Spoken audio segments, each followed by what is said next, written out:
وہ مگر ہمارے ہاتھ میں نہیں تھا، اس لیے کہ نیب ہمیں جواب دینی تھی، وہ اسٹیبلشمنٹ میں جواب دے ہوتی تھی. آپ میرا ایک بڑا عاجزانہ سا سوال ہے کہ ہمیں ورثے میں میں اس لیے کہتا ہوں کیونکہ ہمارے زمانے میں نہیں، بٹ ہمیں ورثے میں ایک جی آئی ٹی ملی.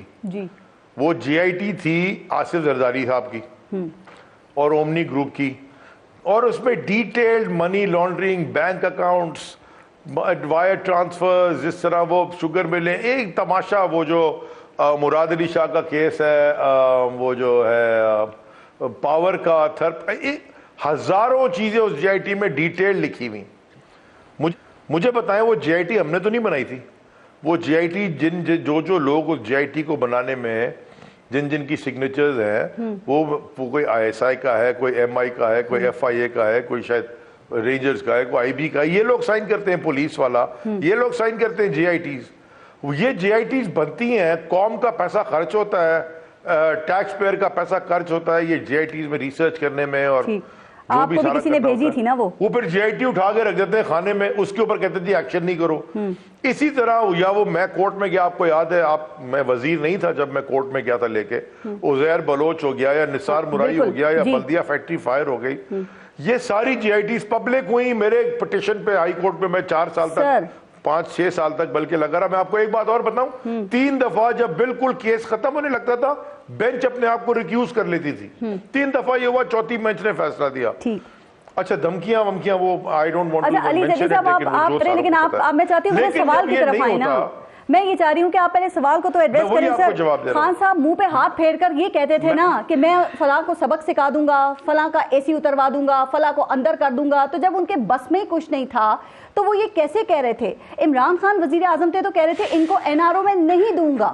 اب وہ کہتے ہیں کہ میرے بس میں ہی کچھ نہیں تھا. تو اس وقت عوام کو وہ بتا رہے تھے کہ میں این آر او نہیں دوں گا اور میں ان کو چھوڑوں گا نہیں. سر اس وقت بتانا تھا نا کہ کنٹرول نہیں کر پا رہے نیب کو. وہ جب آپ اقتدار میں ہوتے ہیں اس وقت، اچھا یہ خان صاحب نے ٹی وی پہ خالی نہیں، اسمبلی کے فلور پہ بھی کئی دفعہ کہا. دیکھیں جب آپ اقتدار میں ہوتے ہیں، جب آپ کو عوام مینڈیٹ دے کے الیکٹ کر کے بھیجتی ہے اور آپ کے منشور پہ اور آپ کے میسج پہ آپ کو ووٹ ملتا ہے، عوام بھی چاہتی تھی یہ جو آج مل رہی ہے NRO2 ہے کہ نہیں ہے، یہ خان صاحب نے تو نہیں دیا نا. کس نے دیا؟ ہمارے زمانے میں آپ کو ایک بڑے مزے کی بات بتاؤں، یہ کیسے ابھی کس نے دیا ہے؟ یہ تو اپنے آپ کو دے رہے ہیں. میں آپ کو بڑے مزے کی بات بتاتا ہوں. جب یہ فاٹا نہیں فیٹف کے رولز ایمنڈ کرنے لگے تھے نا، جو بڑی ضروری تھی، یہ ہم سے اس کے اوپر نیب کے آرڈیننس کے اوپر ڈسکشن کرتے تھے. یہ تو ہمیں بعد میں پتا چلا کہ یہاں اس کے پیچھے ڈسکشن میں بھی اور لوگ تھے انوالوڈ، خالی یہ نہیں تھے. سر یہ نیب کی ترمیم کا نتیجہ ہے کہ پاکستان، آپ دیکھیں ساتھ پہلے حفاظتی ضمانت ملتی ہے، پھر وہ ملک آتے ہیں، پھر ان کا کیس ختم ہوتا ہے، پھر سلمان شہباز کو حفاظتی ضمانت ملتی ہے، ان کا کیس ختم ہوتا ہے، اب شہباز شریف کے داماد کو حفاظتی ضمانت مل گئی ہے. تو سر یہ نیب ترمیم کا حفاظتی ضمانت سے کیا تعلق ہے؟ آصف زرداری کا بھی کیس انہوں نے واپس کر دیا ہے. یہ تعلق کیا ہے ان کا؟ آصف زرداری کا کیس بھی واپس کر دیا. دیکھیے یہ جو کئی دفعہ ہم نے یہ بھی کہا کہ ہم لا انفورسمنٹ ایجنسیز کے کام میں مداخلت نہیں کریں گے، وہ اپنا کام کریں پوری طریقے سے، چاہے ہمارے ہوں چاہے باہر والے ہوں، جو مرضی ہوں. جس نے اس ملک کا پیسہ چرایا ہے اور قوم کا پیسہ چرایا ہے، چوری کی ہے، ان کا احتساب ہونا چاہیے. تو ہم تو یہ کہتے آ رہے تھے، کہتے آج بھی کہہ رہے ہیں. 26 سال کی جدوجہد اسی کے اوپر ہے. کیا یہ سب NRO2 ہے جو خان صاحب الزام لگاتے ہیں کہ جنرل باجوہ نے ان سیاسی لوگوں کو دیا ہے؟ تو آپ کو اس میں کوئی شک ہے؟ نہیں، ہم تو یہ سوچ رہے ہیں کہ اس وقت میں نہیں بتایا. کیا جنرل باجوہ کی ریٹائرمنٹ کر رہے تھے خان صاحب؟ اس وقت ہمیں بھی تو بعد میں چیزیں پتہ چلی نا، کوئی بات نہیں کی گئی. ہمیں بھی تو پارس یہ بعد میں ہمیں پتہ چلی نا کہ گاڑی کی ڈکی میں چھپ کے جا کے ملتے تھے. ہمیں تو نہیں پتا چلا تھا اس وقت. کتنی تعریفیں کرتے تھے باجوہ صاحب، جمہوری جرنیل ہیں. اوہ دیکھیں، اچھا اس کو ذرا پارس اس کو بھی ذرا کلیئر کر لینا پلیز، اس کے اوپر بھی لیا.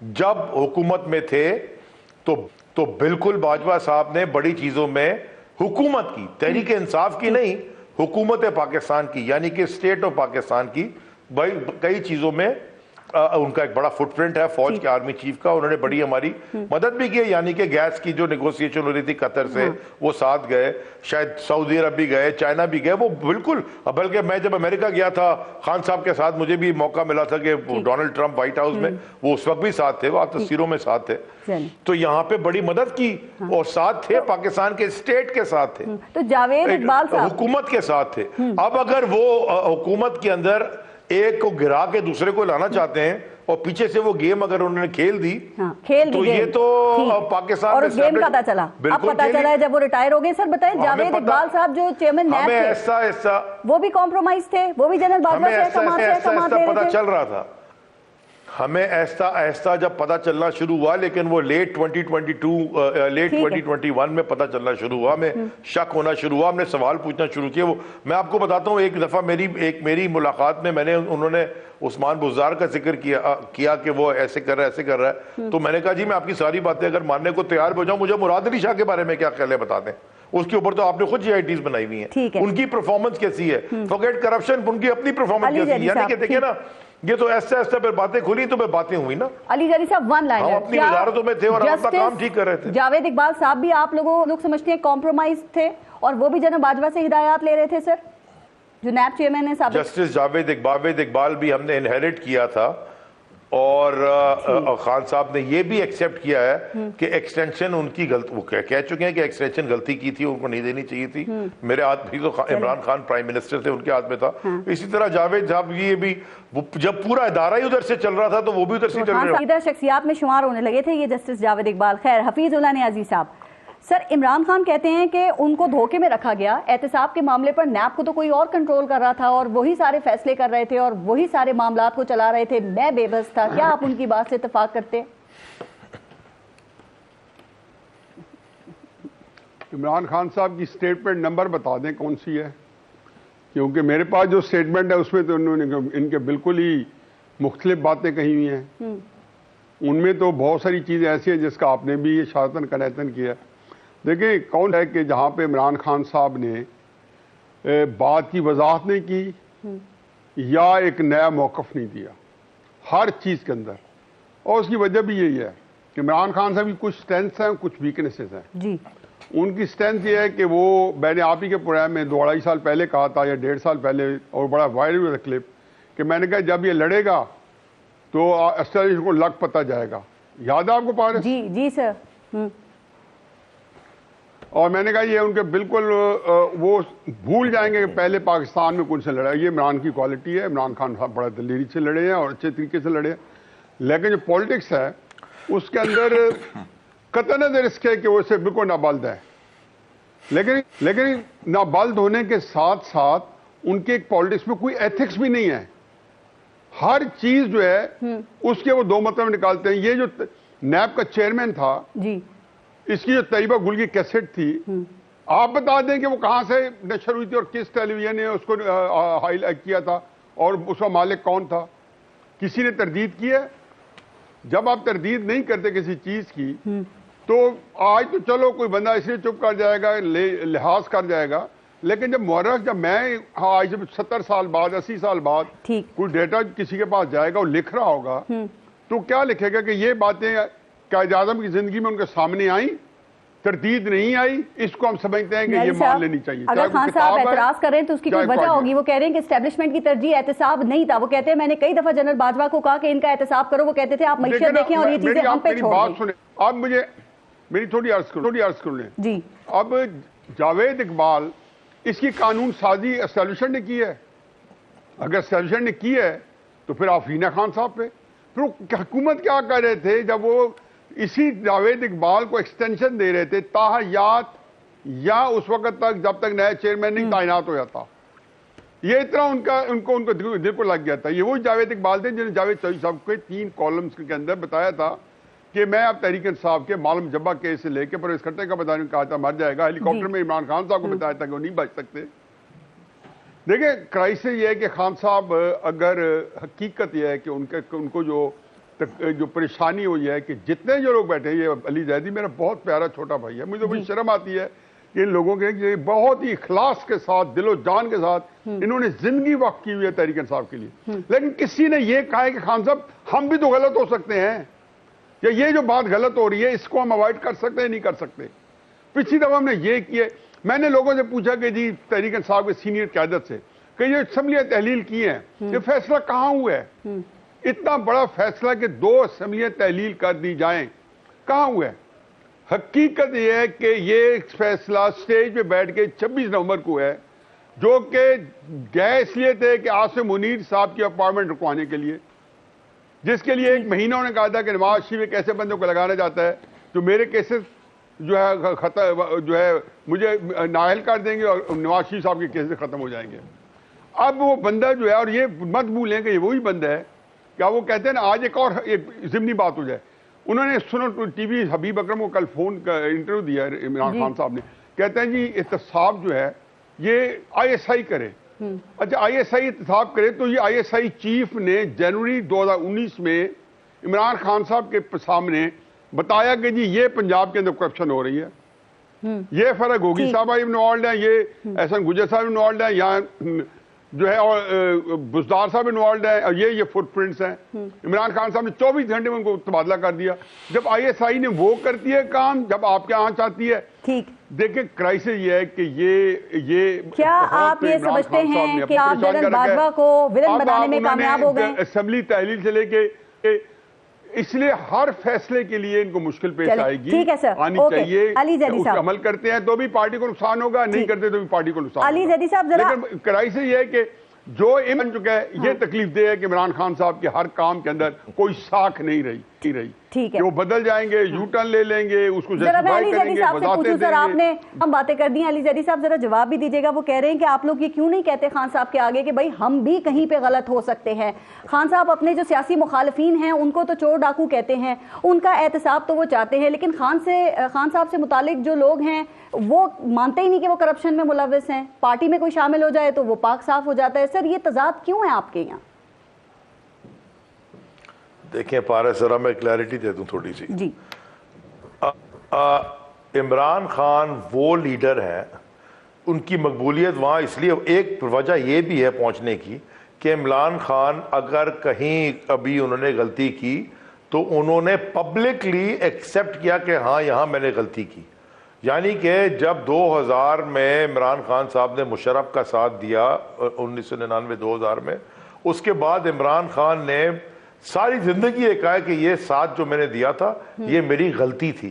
عمران خان نے اگر غلطی کی ایکسٹینشن دے کے تو وہ کئی دفعہ کہہ چکے ٹی وی کے اوپر کہ ہاں یہ میری غلطی کی, اور اس لیے وہ ایک سچا انسان ہے, اس کو کوئی ڈر خوف نہیں ہے اپنی غلطی تسلیم کرنے میں.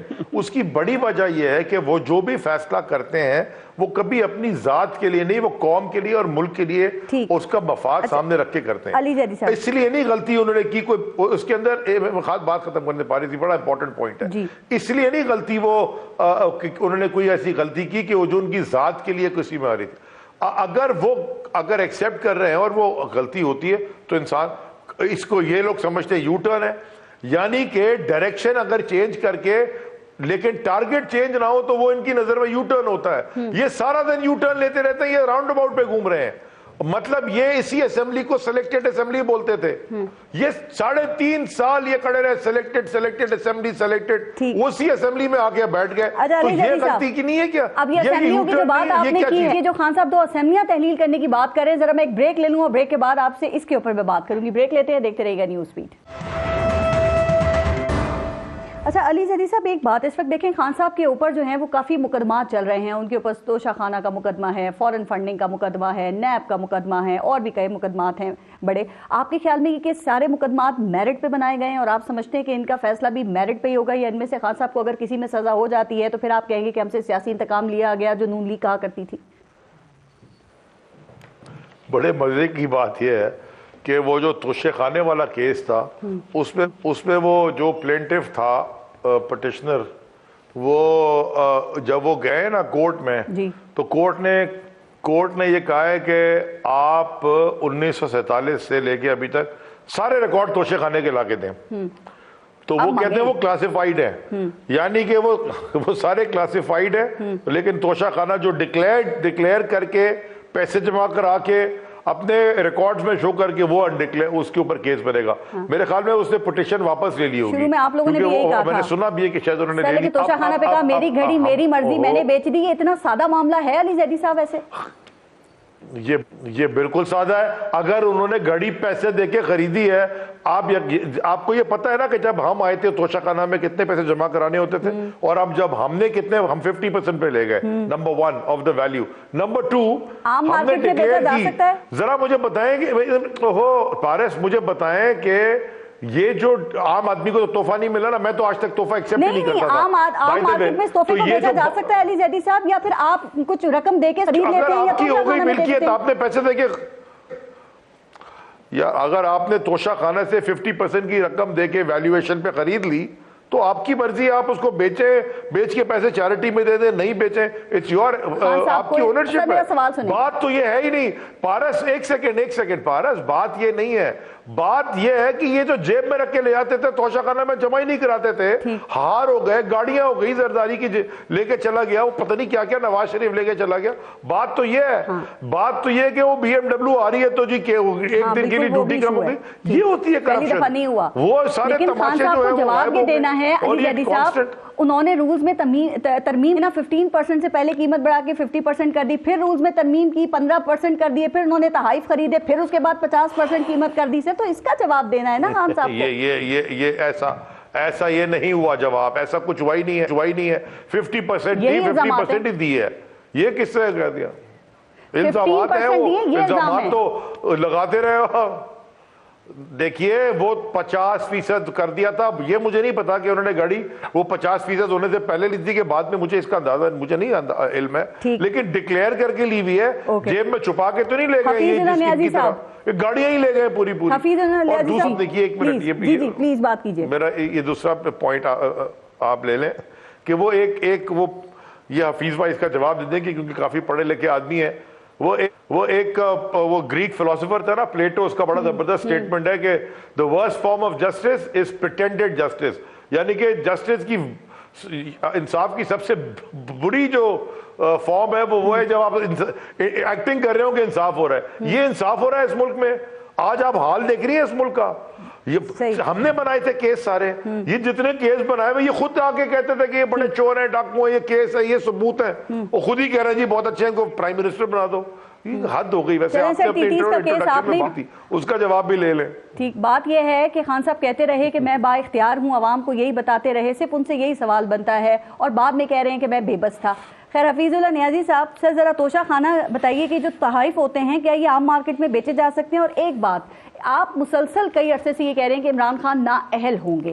عمران خان خود بھی یہ کہہ رہے ہیں کہ ان کو سازش کے ذریعے نااہل کیا جائے گا. اب ذرا آپ یہ بتائیے کہ کیا عمران خان کو سازش کے ذریعے نااہل کیا جا سکتا ہے؟ ان کو میاں نواز شریف کو لیول پلینگ فیلڈ دینے کے لیے نااہل کیا جا سکتا ہے، یا آپ سمجھتے ہیں کہ عمران خان میرٹ پہ نااہل ہوں گے؟ اصل میں وہ تو کہ جب ہواؤں کا رخ تبدیل ہوتا ہے، میں تو 70 سال سے پاکستان میں ایک ڈرامہ دیکھ رہا ہوں، اس سے ایک سائیکل ہے. اور چونکہ لیٹلی یہ سائیکل جو ہے، یہ پاکستان کا کانسٹیٹیوشن ہے، اس میں ایک ہے کلاس فنڈامنٹل رائٹس میں 10A، آرٹیکل 10A، جو کہتا ہے کہ ہر پاکستانی کو فری اینڈ فیئر ٹرائل ملے گا، اور ایسا کہ جو بالکل کنونسنگلی فری اینڈ فیئر ملے گا. تو پاکستان میں میرے خیال میں آج تک تو کسی کو فری اینڈ فیئر ٹرائل نہیں ملا. تو اب اگر اللہ کرے عمران خان صاحب کو ملے، میری تو یہ دعا ہے کہ ان کو فری اینڈ فیئر ٹرائل ملے آرٹیکل 10A کے مطابق. اس سے پہلے آج تک کسی کو نہیں ملا. پہلی بات تو یہ ہے کہ علی زیدی صاحب بڑے ایک ذمہ دار آدمی ہیں، اور ماشاءاللہ تحریک انصاف میں چونکہ میرا اتنا دن کو معلوم ہوگا کہ مجھے وہ تحفے بتا دیں جو عمران خان صاحب نے 50% لے کے دیے ہیں. یہ ایک اور بات ہے جو اگین کتنی تکلیف دہ بات ہے کہ علی زیدی صاحب کو ابھی تک یہ پتہ ہے کہ تحریک انصاف نے 20% سے 50% تحفوں کی رقم کی تھی. کب کی تھی؟ دسمبر 2018 میں. جی. جو گھڑی جس کو ہم یہاں ڈسکس کر رہے ہیں، یہ توشہ خان سے خانہ میں اس کے جو جمع کرائے گئے پیسے وہ کرائے گئے فروری یا مارچ میں یا جنوری میں. اس کے بعد قانون بننے کے بعد کتنے کرائے گئے تھے؟